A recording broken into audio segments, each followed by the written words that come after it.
Había unha vez 3 porquiños, 1, 2, 3, que vivían no medio do bosque. Un día escoitaron que por ali andaba o lobo feroz.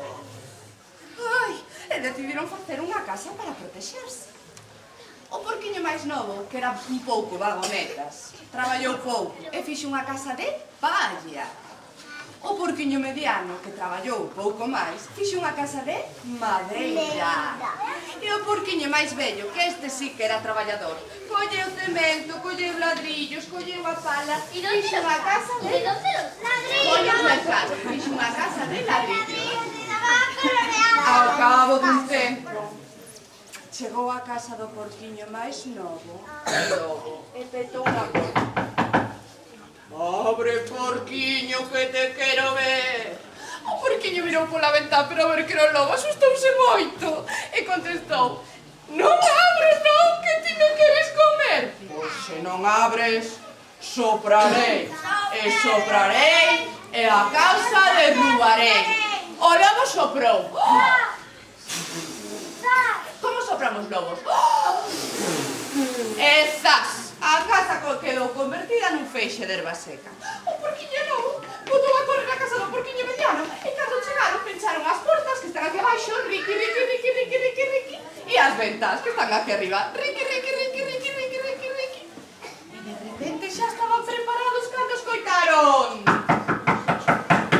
abride, porquiños, que vos quero ver. E os porquiños foron mirando a ventá, tiñan moito medo, moito medo, moito medo. A ver que era o lobo, dixeron: non abrimos, non, que nos queres comer. E se non abrides, pois vou a soprar, e soprar, e a vosa casa derrubar. O lobo soprou. Tivo que volver a soplar, porque era de madeira. Como soplou outra vez? E zas, a casa quedou convertida nunha morea de paus. O porquiño máis novo e o mediano foron correndo a casa do porquiño maior. E cando chegaron pecharon as portas. Como se pechan as portas? Riqui, riqui, riqui, riqui, riqui, riqui. E as ventas. Riqui, riqui, riqui, riqui, riqui. E de repente: abride, porquiños, que vos quero ver. Non abrimos, non, non, non, que temos medo e nos queres comer. Pois se non abrides, soprarei, e soprarei, e a casa derrubarei. Preparados, o lobo soprou. E soprou. E volveu a soprar. Pero xa estaba canso. Cansos en folgos, a casa non se daba derrubado. Cansos en folgos, o lobo deu voltas alrededor da casa. Por onde subirei? E só empezou a babear pola casa. Chegou a chimenea. Pero os 3 porquiños sentiron pasos polo tellado e puxeron un bote de auga ao lume. Cando xa baixaba pola chimenea, o lobo esvarou e plaf! Queimou o cubo!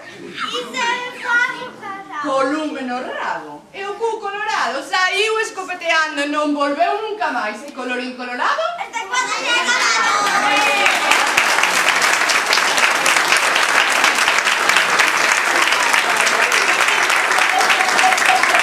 Mariluz non se move. Socorro! Berra copeteiro cheo de area. Pero non abres tú, está chocando os ovos no niño e non se decata. Socorro! Berra cuspindo area. Pero que sabes tú que está dormindo, porque pasou vixiando os ovos toda a noite. E só se oen os seus ronquidos. Socorro! Berra cagoxa engruñada. Pero os antílopes e as cebras están facendo no mato e non se decatan. Mariluz patexa, espernexa, abanea a cola, tira, tira, tira, tira, tira, pero a cabeza de Mariluz non se move. Os amigos falles chiste e Mariluz ponse colorada de vergoña. Entón, mamá avestruz volve do niño. A ovela leva un susto e colle copeteiro a cola de Mariluz. Ai, protesta Mariluz. Mamá patexa, espernexa, abanea a cola, tira, tira, tira, tira, tira, tira, pero a cabeza de Mariluz non se move. O barullo desperta a papá avestruz.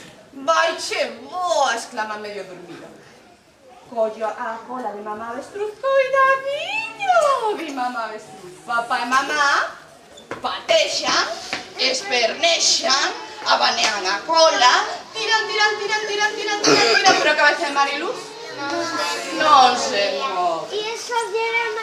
Un antílope achégase dando saltos e agarra a cola de papá avestruz que rosma. Ai, que me escornas! O antílope, papá e mamá avestruz patexan, espernexan, abanean a cola, tiran,